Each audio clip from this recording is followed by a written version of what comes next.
Godavari fish pickle కి కావలసిన పదార్థాలు: చేప ముక్కలు పావు కేజీ, అల్లం వెల్లుల్లి పేస్ట్ 2 స్పూన్లు, కారం 2 స్పూన్లు, ఆవపిండి 1 స్పూను, మెంతుల పొడి పావు స్పూను, నిమ్మరసం 2 స్పూన్లు, పసుపు 1 స్పూను, గరం మసాలా పొడి 2 స్పూన్లు, ఉప్పు తగినంత, ఆవాలు 1 స్పూను, కరివేపాకు కొద్దిగా, వెల్లుల్లి రెబ్బలు పావు కప్పు.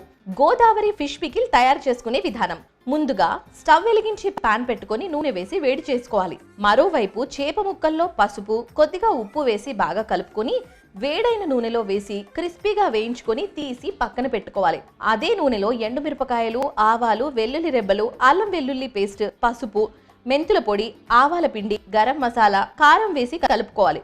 తరువాత ముందుగా వేయించిన చేప ముక్కలు, మరికొద్దిగా ఉప్పు, కరివేపాకు వేసి కలుపుకొని కాసేపు మసాలాల్లో చేప ముక్కలు ఉడికించి చివరగా నిమ్మరసం వేసి కలుపుకొని స్టవ్ ఆపి సర్వింగ్ బౌల్లోకి తీసుకుంటే గోదావరి ఫిష్ పికిల్ రెడీ.